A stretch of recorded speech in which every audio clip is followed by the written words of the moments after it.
What's up, guys? This is Coach Grant with First Down Training, and today we're going to be breaking down the most unguardable route to run. So I hope this video helps you guys out. Hope it could teach you a few new things. But also, fellas, if you are a wide receiver or a quarterback and would like to train with us this off season, we are going to be traveling out to 14 more states across the country for 2-day-long QB and wide receiver training camps. Next up on our camp tour, we'll be coming out to Orlando, Florida. That camp is completely sold out, but we will also be coming out to Phoenix, Charlotte, Dallas, the DMV, St. Louis, Honolulu, Boston, Cleveland, Austin, Seattle, Newark, Denver, and Los Angeles. So if you guys are local to one of those cities, would like to get some work in with us, check out that very first link in the description below. We would love to have you out. Let's get started with this video. First and foremost, fellas, I want to say Merry Christmas. We appreciate all of you guys, and we appreciate all the support that all of you give us. That's part of the reason why I'm uploading. It's part of the reason why I'm making a video on Christmas, because I want to give back to you guys. I really am so thankful and so blessed to have all your guys' support. You guys continuously watch the videos, so I'm not going to take a day off for you guys. I want you guys to consistently get better, so I hope this video helps. So when it comes down to running an unguardable route, the number one thing that you have to do is you have to focus on understanding the DB's leverage, why he's playing a certain way, and structuring your route to that. I think every route can be unguardable, but these two routes we're going to be discussing today are the two most unguardable, I feel. So when we have inside shade press coverage and we have to run a dig route, if you guys can run this correctly, you will not be stopped on this route. So let's watch this wide receiver. What does he do here? He attacks this DB's leverage off the line, works over the top, gives a restack, and is able to win on that dig. So let's talk about it. Why does he do it like this? So many people think, and so many wide receiver coaches teach, that anytime that you have an inside breaking route, like a post, like a dig, like a slant, you automatically have to take the inside release. But if you were playing a DB at the collegiate level, let's say, because that's what this is the collegiate level. If you're playing a DB who's disciplined, when he is lined up inside shade, which means he's just slightly lined up to your right, to the inside, in this specific case would be to your right. When he's lined up inside shade, his sole purpose is to not give up the inside. He does not want to let you take the inside release on a dig and go run. He doesn't have help to the inside. His help is the sideline, so he's hoping that you just run to the outside. So as a wide receiver, my mindset needs to be, if he's inside shade, I'm just going to take what he gives me. I need to make sure that I keep spacing and, more importantly, timing with my quarterback. Because sometimes what a lot of guys will do is they'll try to just attack off the line and go run. But this DB is going to get hands. He's going to try to stay patient. And if you end up running your dig and you're 5-6 yards inside from just a regular straight-on stem, that's how it's drawn on paper, the spacing of that play is completely screwed up. Imagine if you're the outside wide receiver and you have to run a dig, and the slot wide receiver is also running a dig, but your stem goes way to the inside because you tried to force an inside release. You're going to run into another receiver and allow a defender to cover both routes. That's not good. So we have to take what the DB gives me. So that's what we do off the line. Why do we attack his leverage? Why not just run? Because we were trying to keep this DB honest. We want to make him think I'm going inside. When it comes to press releases, like I said, the goal is to keep spacing and timing, but the goal is also to get this DB to move off of his platform. So to move a DB off his platform, whether he's outside leverage or whether he's inside leverage, I have to make him think that I'm going where he doesn't want me to go. He doesn't want me to go inside. Okay, let's make him think I'm going inside. And there are a million ways to do it. You could do a hesitation hop release. You could do a hard jab inside. You could do a wide step double tap. There are many things. There's no right or wrong answer in terms of the release, but the concept of the release, there is a right or wrong answer. So let's work him to the inside and let's take the outside release. Now, when I take this outside release, there's pretty much only two ways that you can go about this route now. And these two ways are extremely efficient because it keeps spacing, it keeps timing, and it's a good way to get you open. Number one, our main goal should be to restack. My goal always on any type of man coverage route, whether I'm running a fade, a dig, the only exception would be maybe like a shorter route, but my goal should be to restack. Any route that's past maybe 5-6 yards, your goal should be to restack and get that DB to be trailing on my back hip. Because when he's trailing my back hip, I could pretty much, or at least as a wide receiver, we should have the mindset, I can do whatever I want with him now. I get to the break point, I can give him a fake to the outside. They call it a rocker step, where you give a jab inside and then a fake outside because I stacked him. And now look at this. He has all this space, a big window for the QB to be able to hit him rather than forcing the inside and getting this thing way across the field. So now you might be asking me, well, coach, what if I can't restack him? Because that's everybody's biggest fear. What if I take the outside release, but that DB is sitting right on my inside hip? What do I do? And that's what we're going to show you in this next example. So let's play this full speed. So fellas, dig versus inside shade press. If you know what to do, this is an unguardable route. Let's play it full speed one more time. Great job by that wide receiver, keeping that DB honest, keeping spacing, and keeping timing. Okay, so now let's break down this route here. We have inside shade. This is more so like catch technique. And fellas, press does not mean, because every time I make a video, it's always so funny. I'll make a video like how to do this versus press, how to do that versus press. People are like, oh, he wasn't pressing. That's not press. Press does not have to be guys right on the line of scrimmage trying to get hands, trying to jam you. There are many different forms of press coverage. Press coverage, let's call it man coverage for the sake of that then. Okay, if you really need to know that definition, let's call this man coverage. It's more like catch, press, man. So there's about maybe a 2-yard gap, maybe a yard gap. This DB's given some space between the two of us. He's still inside shade. Nothing changes. The only thing that changes is with my release. When I threaten him to the inside, because I'm still running a dig route, I have to close the space. I got to bring the line of scrimmage to him before I threaten to the inside.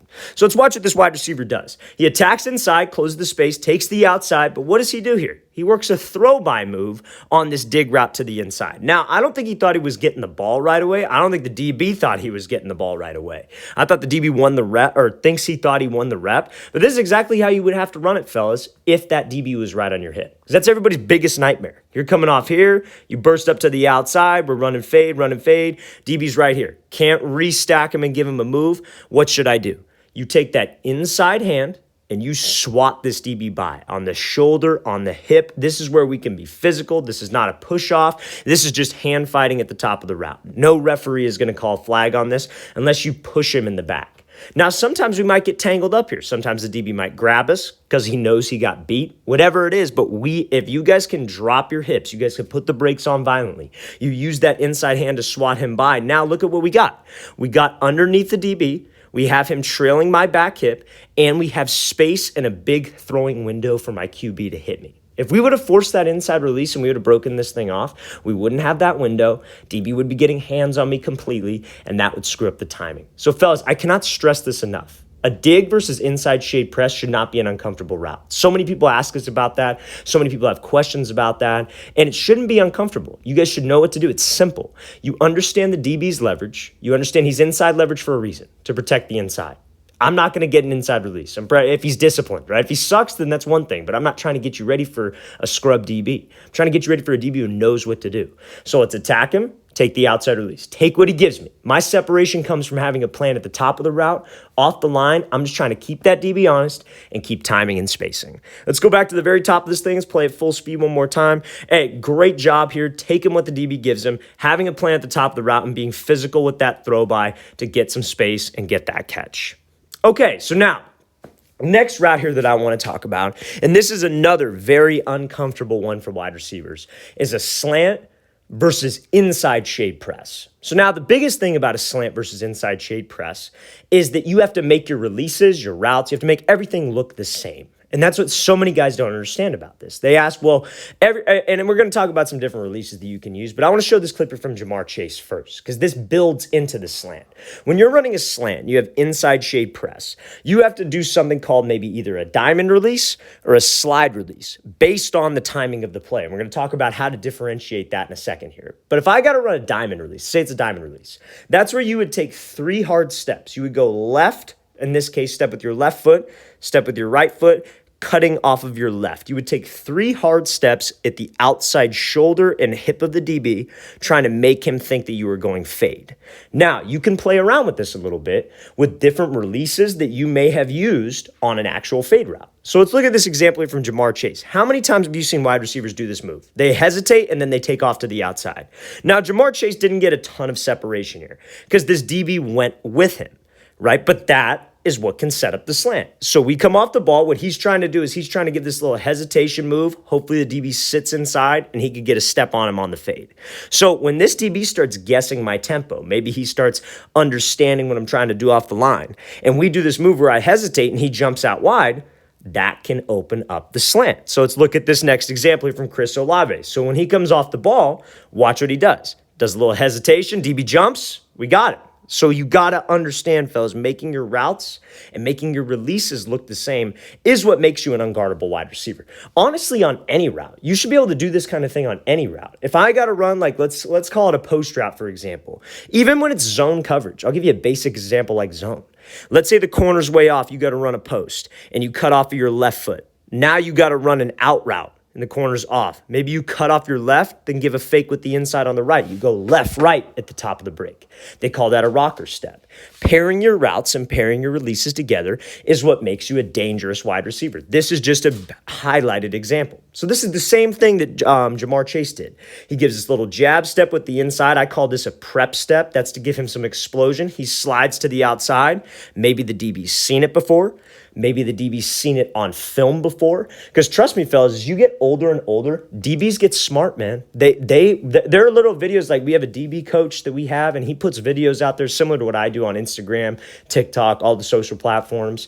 And he'll make videos on how to study your opponent, how to study his stance, how to study his releases. And this guy I'm talking, he played Division I DB. Like, he, very well-connected guy, knows his stuff, has a lot of NFL connections, and he's talking about these things. And DBs are smart, man, because DB's a very, very tough position. They will try to get any little detail on us, any little bit of information that can help them guess correctly. Because DBs are playing a guessing game. Whether they like to admit it or not, they are guessing every single snap. We know what we have to do. So you have to understand as a wide receiver, let's pair it together. Let's make myself look the exact same so that DB has to rely on technique, and his technique will eventually get him in trouble. Because if I can sell my routes, if I know how to properly run routes, we're always going to be a step ahead. That's just the nature of the game because we know what to do before the ball is snapped. So making these releases look the same, having the same type of tempo, having the same type of patience off the line. DB's seen it before. He jumps. He's trying to play the fade. What does that open up? It opens up the slant. You could even sometimes just cut off a 1 foot and go if it's a quicker developing slant like off of that diamond. That's a textbook route from Olave. Let's watch the thing again, full speed one more time. Great job sliding and then putting the brakes on and winning this route. So now, same idea here. We're going to be looking at two routes here from the exact same game from Stephon Diggs. Now, I wish this was against the exact same DB, but it's the exact same game, exact same situation. It's the same thing that we talked about, pairing your routes and pairing your releases together, but now it's a slower tempo. So I talked about when I was first discussing, a slant versus inside shade press. And when we talked about that slant, I said diamond release or something called a slide release. So a slide release is where it's the same concept, but it's a different tempo of a diamond. Like, you still want to attack because he's inside shade. You still want to attack. This is not an inside shade example. The next one's going to be an inside shade example. This is more so what's going to set up the slide release. But like, let's say, for example, he's inside shade. You still want to attack inside shoulder or outside shoulder and outside hip. Get him to flip his hips to a fade and then slip back underneath and run the slant. So if we are running this route and you have a slower developing slant, you want to build it off of a slower developing release that maybe you have in your tool belt. So let's watch what Diggs does here. He gives his move inside, gives a burst to the outside, and then runs a hitch. So that's honestly he caught the ball. You don't even have to catch the ball to do this. Maybe his job is just to run the DB off, just go run a fade, not even necessarily to run the hitch. So how do we build that into a slant? Let's watch what he does. Because remember, the last example when he ran the hitch, he gave this jab move, this hesitation hop inside, faked inside, then went outside and ran the hitch. So watch what he does here. Same first part. But he's patient to the outside now, works this crossover, and then catches this ball. So the reason why I talk about being patient and knowing when to do this is because there are different types of slants. And this is why wide receivers need to know full play concepts for this specific idea right here. Because if you're a wide receiver and you think every slant is the exact same, then you're mistaken. Because there are RPO slants where you got the quarterback back here, he's got the running back, they're doing a fake, they're reading a linebacker crashes, then they are throwing this slant. That probably takes a little bit longer than a freaking just quarterback catches it, takes one step back, and then is throwing a slant versus inside shade press. Those are two different types of slants. Those are two different types of timing. Those are two different types of blocking schemes for the offensive line. All of those things as a wide receiver, you need to have a vague idea of. Your football IQ is so important. And if you have an idea of that, that is how you structure your releases together. Now, sometimes on slants, you might be a third read or a second read. So what we may have is like a concept where let's say it's out of trips, and let's say we're doing like a post, corner, and then we have a slant underneath. And he's looking post to corner to back down to you on the slant. So that's when you can maybe take a little bit longer with your release. So that's where we pair it together. So you know that that's the play concept. And that's when you're like, okay, if I got to run a slant, I can make it look like this release. I can make it look like what I've done earlier in the game. And so Diggs, that's exactly what he does. He attacks leverage inside. He's patient to the outside, attacks the outside shoulder, and wins. Like I said from the very beginning, how many times have you seen wide receivers do that little shuffle and take off? Now he's attacking him inside, making it look like that same hitch that he ran earlier, but then he's patient and breaks this thing off. Fellas, it's all about deception. It's all about getting in this DB's head. And if you can make your releases look the same and you don't give that DB a tell of what we are doing, it's very, very tough to stop you. Let's play it again, full speed one more time. Great job by Diggs being patient, attacking that outside shoulder, and winning on the slant. All right, fellas, really want to thank you for watching. I really appreciate it. If you guys have any questions at all, don't hesitate to leave those in the comment section below. Always appreciate the feedback. It's always great to hear from you guys. Again, fellas, Merry Christmas. We appreciate all the support from you guys over the years, and we're just going to keep going, helping you guys keep improving your skills by making these videos. And if you guys are local to one of the 14 cities we are going to be traveling out to for the remainder of this year, check out that very first link in the description below. We'd love to have you out to one of our camps. I'll see you guys next time.